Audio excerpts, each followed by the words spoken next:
नमस्कार,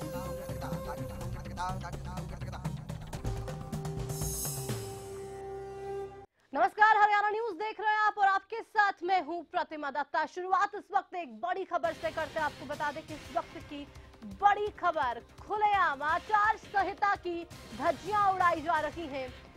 मंत्री जी के भाई ने आचार संहिता की धज्जियां उड़ाई और ये मंत्री के भाई का नाम आपको बता दें, चंदन सैनी, नायब सैनी का भाई, जिसने खुलेआम आचार संहिता की धज्जियां उड़ाई है। पीली बत्ती लगी गाड़ी में नायब सैनी के भाई घूम रहे थे। चंदन सैनी का एक वीडियो सामने आया जिसने साफ कर दिया कि किस तरीके से धज्जियां उड़ाई जा रही है। चुनाव आचार संहिता की प्रचार खत्म होने के बावजूद भी पोस्टर्स लगे हुए हैं। पीली बत्ती की गाड़ी में मंत्री जी के भाई बैठे और एक्सक्लूसिव तस्वीरें हरियाणा न्यूज आपको दिखा रहा, आपकी टीवी स्क्रीन पर देखिए जरा। और ये तस्वीर जो आप देख रहे हैं, पहली बात पीली बत्ती लगी गाड़ी ये है जिस गाड़ी में अभी भी पोस्टर्स लगे हुए हैं। तीसरे चरण के पंचायत चुनाव के लिए प्रचार खत्म हो चुका है। आप प्रचार नहीं कर सकते हैं, लेकिन बावजूद इसके पोस्टर्स लगाए हुए हैं। पीली बत्ती की ये गाड़ी है और इस पीली बत्ती की गाड़ी में नायब सैनी के भाई यानी कि चंदन सैनी बैठे हुए। कोई हक नहीं है पीली बत्ती की गाड़ी में बैठने का, लेकिन बावजूद इसके पीली बत्ती की गाड़ी में बैठ के खुलेआम आचार संहिता की धज्जियां उड़ाई जा रही हैं। पंचायत चुनाव, तीसरे चरण का चुनाव आपको बता दें कि 24 तारीख को होना है, लेकिन उससे पहले किस तरीके से धज्जियां आचार संहिता की उड़ाई जा रही हैं, ये तस्वीरें उसकी बानगी है। ये तस्वीरें बता रही हैं कि आखिर कैसे खुलेआम अपने भाई के रूप में ये लगातार इस तरीके की काम कर रहा है। हमारे साथ हमारे संवाददाता अंबाला से कमलप्रीत फोन लाइन पर हैं। कमलप्रीत, आखिर ये तस्वीरें जो सामने आई है बहुत कुछ बयां कर रही है अपने भाई के दम पर। किस तरीके से नायब सैनी का भाई पीली बत्ती गाड़ी में लगे घूमता है, चुनाव आचार जो संहिता है उसका उल्लंघन कर रहा है।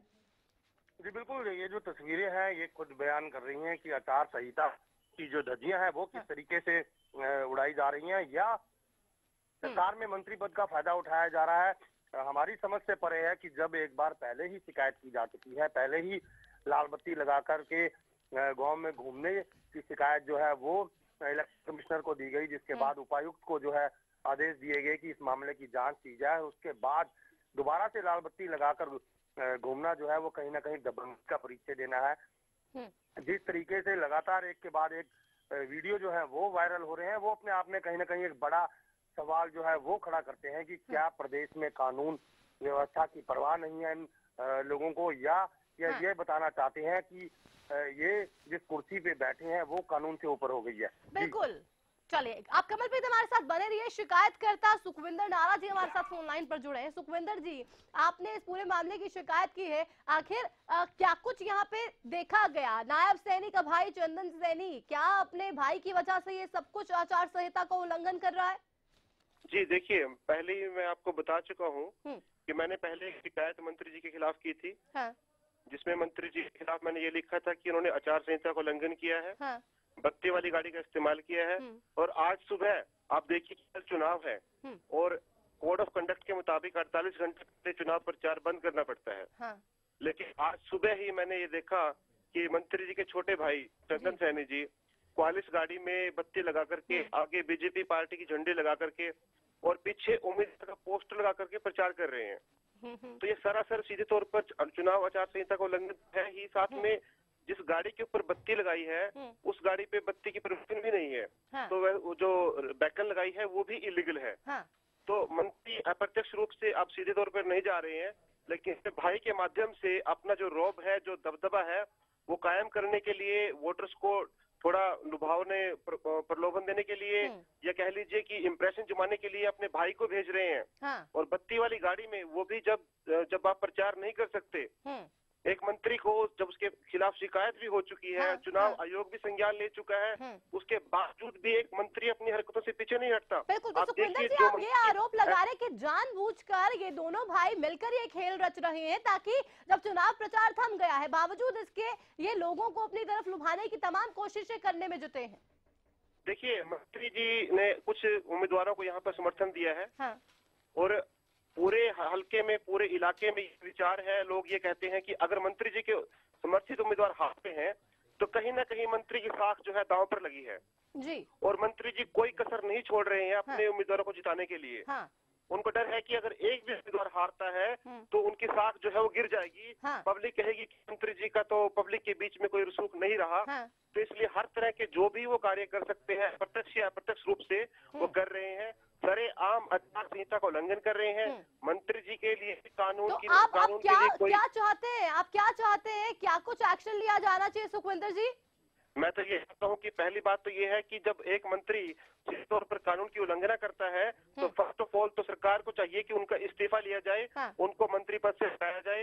दूसरी बात, चुनाव आयोग और जो प्रशासन है तुरंत प्रभाव से मंत्री के खिलाफ, मंत्री के भाई के खिलाफ और जिस उम्मीदवार के लिए गाड़ी इस्तेमाल की गई है, बत्ती इस्तेमाल की गई है, उसके खिलाफ तुरंत एफआईआर दर्ज करे, उनको अरेस्ट करे और आगे जो कार्रवाई बनती है फिर करे। और अभी आप तमाम तरह की जो आपने मांग है वो आपने रखी, आप कह रहे हैं कि इनका इस्तीफा लेना चाहिए। और सुखविंदर जी, लेकिन मैं आपसे ये भी सवाल यहाँ पे पूछना चाहती हूँ कि इस पूरे मामले में अब तक कहाँ तक शिकायत किया आपने? चलिए, सुखविंदर जी से संपर्क शायद टूट गया है, लेकिन साफ तौर पे वो ये कह रहे हैं कि ऐसे मंत्री को मंत्री पद पर बने रहने का कोई हक नहीं है। जो खुलेआम धज्जियां यहाँ पे उड़ा रहा है, किस तरीके से आचार संहिता का उल्लंघन खुलेआम किया जा रहा है और ये देखा नहीं जा रहा है कि क्या वाकई में अपने पद की गरिमा को वो निभा पा रही है अपने भाई और साफ तौर पर नायब सैनी। एक बार फिर से उल्लंघन दोनों ने ही चुनाव आचार संहिता का किया है, जो बिल्कुल गलत है, जिसकी निंदा कड़े शब्दों में की जा रही है और लगातार यही कहा जा रहा है कि ये बर्दाश्त नहीं किया जा सकता, क्योंकि साफ तौर पे हम देख रहे हैं कि तीसरे चरण का चुनाव 24 तारीख को है। चुनाव प्रचार भले ही थम गया हो, लेकिन एक चीज है वो ये कि शायद अपने भाई के मंत्री पद का रुतबा दिखाने के लिए और जिन उम्मीदवारों को समर्थन दिया हुआ है उनको जितवाने के लिए लगातार ये सब कुछ किया जा रहा है। एक छोटे से ब्रेक के लिए यहाँ पे रुकते हैं, फौरन लौटते हैं, आप बने रहिए हमारे साथ।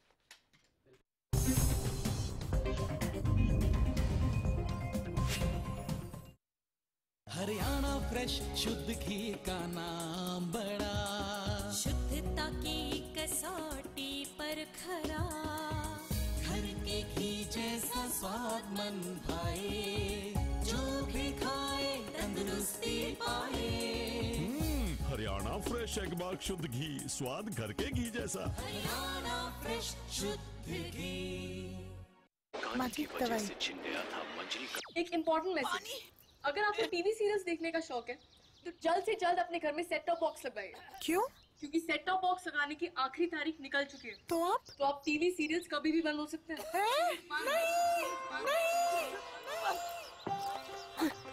नहीं, सीरियल्स के बिना दिन कैसे कटेंगे हमारे? आप ही बताइए ना, कौन सा सेट टॉप बॉक्स लगवाए? सिंपल, सेट टॉप बॉक्स मतलब डिश टीवी, क्योंकि डिश टीवी है 10 करोड़ लोगों की पसंद। इंडिया का सबसे भरोसेमंद डीटीएच ब्रांड भी यही है। और हाँ, अब डिश टीवी के साथ अपना मनोरंजन खुद चुनिए। पैक सिर्फ 99 रुपए से शुरू। सेट टॉप बॉक्स मतलब डिश टीवी। वो कौन है जो खुशबू लाता है, स्वाद बढ़ाए खाने में और सेहत बनाता है। तो बोलो बोलो पापा, मम्मी। खाने को टेस्टी बनाता है लक्ष्य शुद्ध देशी घी, खुशबू और स्वाद में हिट, सेहत को रखे फिट। लक्ष्य शुद्ध देशी घी, स्वाद और सेहत की बात शुद्धता के साथ। फसलों पर स्प्रे के दुष्प्रभाव ने पशुओं के थनों में सूजन, गांठ, एक थन का सो जाना, खून आना व दूध कम हो जाना आदि बहुत सी बीमारियों को जन्म दे दिया है। इसलिए मैं आपको ये सलाह देना चाहता हूँ कि आप अपने सभी पशुओं के हर ब्यांत पर सोमधारा योग का एक कोर्स जरूर करवाएं। हरियाणा फ्रेश शुद्ध घी का नाम बड़ा, शुद्धता की कसौटी पर खरा, घर के घी जैसा स्वाद मन भाए, जो भी खाए तंदुरुस्ती पाए। हरियाणा फ्रेश एगबाग शुद्ध घी, स्वाद घर के घी जैसा। हरियाणा फ्रेश शुद्ध घी। हरिसंस फार्मास्यूटिकल्स अब आपके लिए लेकर आए हैं पशुओं के लिए एक आयुर्वेदिक दवाई। सोमधारा योग से हमारी भैंस की थन की सूजन बिल्कुल खत्म हो गई। हमारी भैंस के थन की गांठ खत्म हो गई है और दूध भी बढ़ गया है। हमारी भैंस का तो थन भी वापस आ गया। दुधारू पशु रखने वाले भाइयों, आप भी अपने पशुओं के लिए आज ही लेकर आइए पशुओं के थनों की हर बीमारी का एक कामयाब इलाज, सोमधारा योग। The wait for global education in Sirsa is finally over. MDLR Group presents MDK International School, a new landmark of world-class education in the green belt of Sirsa. The first residential cum day boarding school in Sirsa, affiliated to Cambridge University, London, brings forth a global nurturing environment under the guidance of Mr. Lawrence Frey, Director, MDK International School. MDK International School also offers fully air-conditioned campus, state-of-the-art infrastructure, well-stocked library, and a spacious cafeteria serving hygienic fresh meals. The world-class sports and well-being facilities ensures the all-round development of your child at MDK International School. Visit our campus near Tarkeshwaram Dham at Rania Road, Sirsa. For details, call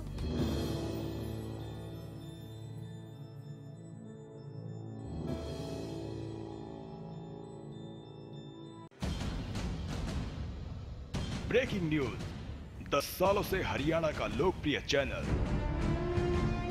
अब dish TV पर भी उपलब्ध। Dish TV के channel number 804 पर देखिए Haryana news, सच के साथ, खबरें बेबाक। आप हरियाणा न्यूज को लाइव भी देख सकते हैं, कहीं भी, कभी भी।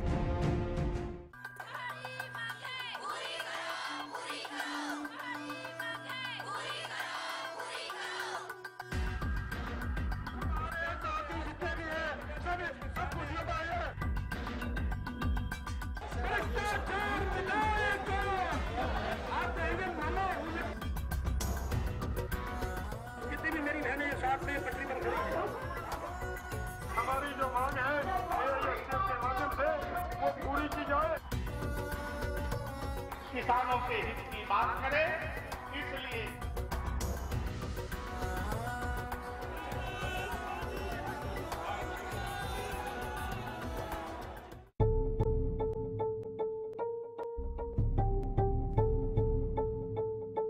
वो बहस ही क्या जो बेबाक ना हो।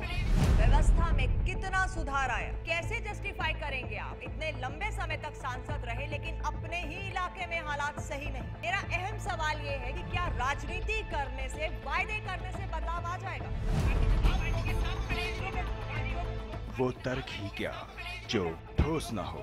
अरे वो अपने परिवार लेकर सड़कों पर है, किससे जवाब मांगे? राजनीतिक रोटियां अभी भी सेकी जा रही हैं। अब की सरकार पिछली सरकार पर, दूसरी सरकार पिछली सरकार पर। सवाल बड़ा है, लोगों की जरूरत को महसूस कब किया? जब वोट चाहिए थे तब महसूस किया? वो संवाद ही क्या जिसमें संवेदना ना हो। सियासी घूंघट के नीचे सभी अपना अपना खेल खेल रहे हैं। होना बेहतर चाहिए पर नहीं हो रहा। मेरी सिर्फ इतनी गुजारिश, पहल कब होगी? देखिए मुद्दा नवजोत सिद्धू के साथ।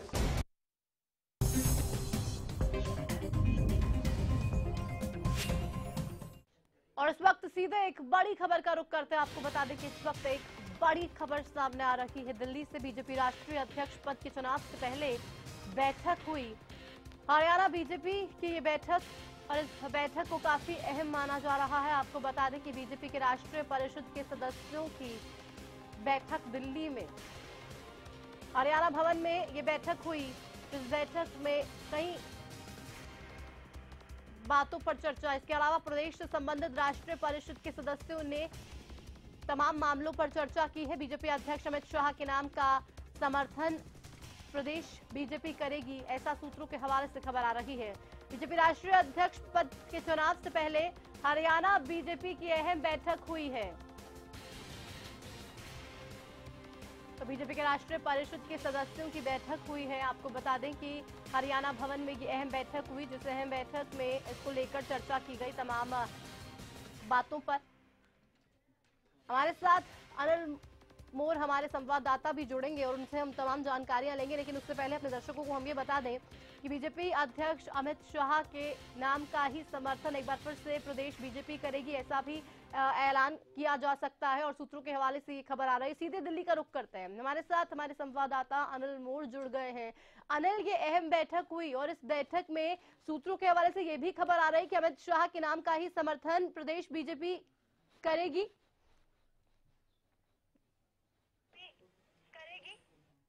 बिल्कुल, देखिए अगर देखा जाए कल बीजेपी के राष्ट्रीय अध्यक्ष का चुनाव होना है, इसके लिए हरियाणा बीजेपी की अगर बात करें तो बीजेपी की हरियाणा इकाई उसकी एक हरियाणा भवन में एक औपचारिक बैठक हुई थी। हालांकि मीडिया को उस बैठक से बिल्कुल दूर रखा गया था और जो बीजेपी के वरिष्ठ नेता है कैबिनेट मंत्री रामविलास शर्मा, ओम प्रकाश धनखड़, सांसद रतनलाल कटारे वो यहाँ पर मौजूद थे। जो संगठन मंत्री है बीजेपी के वो भी यहाँ पर मौजूद थे। इसके अलावा जो राष्ट्रीय परिषद के सदस्य है जो बीजेपी के नेता वो यहाँ पर मौजूद थे। बैठक का मुख्य मकसद ये था कि कल जो बीजेपी के राष्ट्रीय अध्यक्ष का चुनाव होना उसमें हरियाणा बीजेपी का स्टैंड क्या रहेगा। हालांकि जो सूत्रों के हवाले से खबर हमारे सामने आ रही है कि और लगभग इतना भी माना जा रहा है कि अमित शाह को ही दोबारा बीजेपी का राष्ट्रीय अध्यक्ष बनाया जाना तय है, क्योंकि जो बीजेपी के चुनाव होते हैं जो बीजेपी का संविधान कहता है, बीजेपी के संविधान कहता है 3 साल का पार्टी अध्यक्ष का चुनाव होता है। जो अमित शाह जो राजनाथ सिंह के बाद जो कार्यकाल पूरा करे थे उसका तकरीबन 3 साल पूरा होने वाला है और कल बीजेपी के राष्ट्रीय अध्यक्ष का चुनाव होना है। इसी को लेकर हरियाणा बीजेपी के हरियाणा भवन में एक औपचारिक बैठक हुई थी। इसमें कहीं ना कहीं इसी बात पर मंथन किया गया कि हरियाणा बीजेपी की क्या रणनीति रहेगी। जो कल का पूरा अगर देखा जाए जो बीजेपी का जो शेड्यूल है, जो चुनाव का शेड्यूल है, पहले बीजेपी के राष्ट्रीय अध्यक्ष के लिए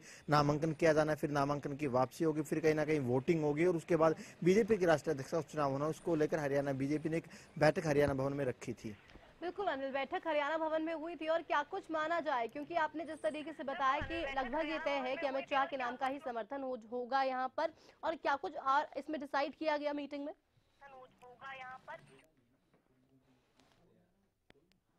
देखिए देखा जाए जो बीजेपी के राष्ट्रीय अध्यक्ष अमित शाह उनका कार्यकाल पूरा हो जाएगा, कल उनका चुनाव होना है, राष्ट्रीय अध्यक्ष पद के लिए कल चुनाव होना है। और जो खबर हमारे सामने आ रही है, ये खबर हमारे सामने आ रही है कि अमित शाह के नाम पर ही दोबारा मुहर लग सकते। तो ऐसे में जो हरियाणा बीजेपी की बैठक हुई है और बैठक एक शाम को भी होनी है जिसमें मुख्यमंत्री मनोहर लाल खट्टर वो भी शिरकत करेंगे। बैठक का एजेंडा ये रहेगा कि जब वोटिंग होगी तो हरियाणा बीजेपी का क्या स्टैंड रहेगा। जो सूत्रों के हवाले से खबर रहेगी कि हरियाणा बीजेपी भी एक राय है कि अमित शाह के नाम को लेकर हरियाणा बीजेपी भी एक राय है और बीजेपी में एक राय बन चुका है। उसी नाम को लेकर यहाँ पर एक मंथन किया गया। हालांकि मीडिया के सामने कहने से बीजेपी के नेता कुछ भी बच रहे, क्योंकि जो बीजेपी का संविधान कहता है 3 साल के लिए चुनाव होता है और जो राष्ट्रीय परिषद के सदस्य, जो राष्ट्रीय कार्यकारिणी के सदस्य वो यहाँ पर वोटिंग करते हैं। हरियाणा की अगर बात करें, हरियाणा में भी जो बीजेपी की राष्ट्रीय बैठक होने वाली है जिसमें सीएम मनोहर लाल खट्टर खुद आएंगे। वो मीटिंग कितने बजे शुरू होगी और उस मीटिंग में क्या कुछ बातें जो है वो तय की जाएंगी? उस मीटिंग का क्या मकसद है? देखिए उस मीटिंग के बारे में भी औपचारिक तौर पर कुछ नहीं कहा जा रहा है कि तकरीबन सभी यही कहा जा रहा है, क्योंकि मुख्यमंत्री तकरीबन रात के समय में यहाँ पर आएंगे। जो बीजेपी के कैबिनेट मंत्री, जो बीजेपी के वरिष्ठ नेता यहाँ पर होंगे, उनके साथ कहीं ना कहीं मुख्यमंत्री रात्रि भोज करेंगे और रात्रि भोज के मौके पर ही इसी बात पर राय की जाएगी कि जो बीजेपी के कल चुनाव होना है, राष्ट्रीय अध्यक्ष का जो चुनाव होना है, उसमें हरियाणा बीजेपी का क्या स्टैंड रहेगा। जो रात्रि भोजन है उसमें जो बीजेपी के हरियाणा अध्यक्ष सुभाष बराल वो भी मौजूद रहेंगे, मुख्यमंत्री मौजूद रहेंगे, साथ ही जो हरियाणा बीजेपी के सीनियर कैबिनेट मंत्री है वो भी यहाँ पर मौजूद रहेंगे। चलिए, बेहद शुक्रिया आपका आनंद इस तमाम जानकारी के लिए। तो तमाम जो सीनियर कैबिनेट के मंत्री हैं वो भी मौजूद रहने वाले हैं। एक बैठक हुई अभी और उसमें लगभग ये तय है कि अमित शाह के नाम का ही समर्थन किया जाएगा। हालांकि शाम को सीएम यहाँ पे पहुंचेंगे और देर शाम भी एक बैठक होगी और उसमें भी इसको लेकर आगे की स्ट्रैटेजी बनाई जाएगी। और इस वक्त एक और बड़ी खबर का रुख करते हैं। आपको बता दें कि इस वक्त एक बड़ी खबर घोला चीका से, जहां मासूम हाथों में मिट्टी खोदने के लिए कस्सी को पकड़ा दिया गया। गांव नंदजड़ के प्राइमरी स्कूल का ये पूरा मामला सामने आया है, जहां आपको बता दें कि एक नन्हे से बच्चे के हाथ में मिट्टी खोदने के लिए कस्सी को हाथ में पकड़ा दिया जाता है। मजदूर के लिए फंड नहीं है, इसलिए बच्चों से कराया जा रहा है यहाँ पर काम। 6 से 7 साल के ये छोटे से बच्चे हैं और तस्वीरें जरा आप देखिए। हरियाणा न्यूज आपको ये तस्वीरें दिखा रहा है, एक्सक्लूसिव तस्वीरें, कैसे छोटे छोटे नन्हे बच्चों से मिट्टी खुदवाई जा रही है। शर्मनाक है। ये कहा जा रहा है कि फंड नहीं है मजदूर के लिए और इसी वजह से इन नन्हे हाथों से ये काम करवाया जा रहा है। हमारी व्यवस्था, शिक्षा व्यवस्था कितनी बेकार है, ये तस्वीरें सब कुछ बयां कर रही हैं। लेकिन सवाल ये भी है कि क्या स्कूलों में इन नन्हे से बच्चों से पढ़ाई के अलावा बाकी सब काम करवाए जाते हैं? क्योंकि पढ़ाई की स्थिति क्या है वो तो आप सब जानते हैं। बच्चों को कुछ आता नहीं है सरकारी स्कूलों में, लेकिन इन स्कूलों में बच्चों से तमाम तरह के काम करवाए जाते हैं। कभी नन्हे हाथों से बर्तन धुलवाए जाते हैं और अब तो हद ही कर दी गई है। मजदूर के लिए फंड नहीं है स्कूल के पास, इसलिए छोटे छोटे बच्चों से 6 से 7 साल महज इनकी उम्र बताई जा रही है और इन छोटे से बच्चों से मिट्टी खुदवाई जा रही है। मजदूरों सा काम इनसे लिया जा रहा है और इस पर भी स्कूल प्रशासन जो है वो पल्ला झाड़ने की कोशिश जरूर कर रहा है।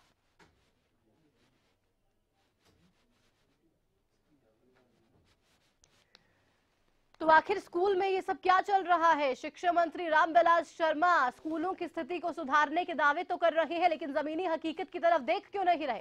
और जब ये तस्वीरें हमारे कैमरे में कैद हुई तो उसके बाद स्कूल की टीचर्स से भी बात की और स्कूल के टीचर्स ने भी यही कहा कि मजदूर के लिए फंड हमारे पास है नहीं, इस वजह से इन बच्चों से हमें ये काम करवाना पड़ रहा है। एक बार फिर से अपने दर्शकों को मैं बता दूं, ये नन्हे से बच्चे, सिर्फ 6 से 7 साल की इनकी उम्र बताई जा रही है, जिस उम्र में इनको पढ़ने के लिए टीचर्स को स्कूल में आना चाहिए, इनको पढ़ाना चाहिए, लेकिन वो टीचर्स इनके हाथों में कस्ती थमाकर इनसे मिट्टी खुदवा रहे हैं। ये वाकई में शर्मनाक तस्वीरें गोलाचीका के प्राइमरी स्कूल से सामने आई हैं, जहां पे नन्हे से बच्चों से मिट्टी खुदवाई जाती है। स्कूल टीचर्स ये कह के पल्ला झाड़ देते हैं कि मजदूर के लिए फंड हमारे पास है नहीं, इस वजह से हमें इन बच्चों से ये काम करवाना पड़ रहा है। और टीचर्स पल्ला झाड़ रहे, शिक्षा विभाग इसको लेकर कुछ नहीं कह रहा है, तो सब तौर पे ये दिखा रहा है कि शिक्षा व्यवस्था को बेहतर बनाने के लिए कुछ भी काम नहीं किया जा रहा है। सिर्फ बातें और दावे किए जा रहे हैं, लेकिन हकीकत कोई देखने को तैयार नहीं है। स्कूलों में तमाम तरह की परेशानियां इन नन्हे बच्चों को झेलनी पड़ती हैं, तमाम तरह के काम इन नन्हे बच्चों से करवाए जाते हैं, लेकिन कोई भी मंत्री, कोई भी नेता आके ये देखता नहीं है कि हालात को कैसे ठीक करना है। ये कह दिया जाता है कि हम हर बच्चे को बेहतर शिक्षा दे रहे हैं, हम कोशिश कर रहे हैं कि हर बच्चे का भविष्य हम बेहतर बना सके, लेकिन क्या ऐसे हमारे हरियाणा का भविष्य बन पाएगा? क्या ऐसे ये बच्चे संवर पाएंगे, ये बच्चे पढ़ पाएंगे? ये तस्वीरें आप देखिए और एक बार खुद से सवाल भी पूछे कि अगर ऐसे हालातों में बच्चों को पढ़ाया जाएगा, आप भी अगर अपने बच्चों को स्कूल में भेज रहे हैं, सरकारी स्कूलों में भेज रहे हैं, तो जरा एक बार ये तस्वीरें जरूर देखिए, क्योंकि स्कूल में पढ़ाई तो हो नहीं रही है और बच्चों को मजदूरी करने पर मजबूर कर दिया जाता है। ये कह दिया जाता है कि स्कूल में मजदूर नहीं है, इसलिए इन नन्हे से बच्चों के हाथ में कस्ती को थमा दिया जाता है, मिट्टी इनसे खुदवाई जाती है। और तस्वीरें भी लगातार हरियाणा न्यूज आपको दिखा रहा है। गोलाचीका से ये तस्वीरें सामने आई है जो सर झुकाती हैं, जो ये दिखाती है कि शिक्षा मंत्री रामविलास शर्मा भले ही लाख दावे कर ले, लेकिन जमीनी हकीकत को वो बदल नहीं पा रहे हैं, स्कूलों के हालात को वो बदल नहीं पा रहे हैं। शिक्षा का हब बनाने की बात कही जाती है हरियाणा को, लेकिन इस सब के बीच हरियाणा शिक्षा का हब आखिर कैसे बन पाएगा? क्योंकि स्कूल में तो बच्चों को कुछ शिक्षा दी ही नहीं जाती है, मजदूरों जैसा काम उनसे करवाया जाता है, कहीं बर्तन धुलवाए जाते हैं, कहीं खाना बनवा लिया जाता है, और अब तो हद ही कर दी गई है, मजदूरी का काम भी इन नन्हे हाथों से करवाया जा रहा है। जो भविष्य कल का है, जो नन्हे बच्चे कल हमारे देश का भविष्य बनेंगे, आज उन्हीं के ही भविष्य को अंधेरे में कर दिया जा रहा है, उन्हीं के ही भविष्य पर खतरा मंडरा रहा है, क्योंकि मजदूरी इन नन्हे से बच्चों से करवाई जा रही है। और इसी के साथ बुलेटिन में इतना ही, दीजिए इजाजत, नमस्कार।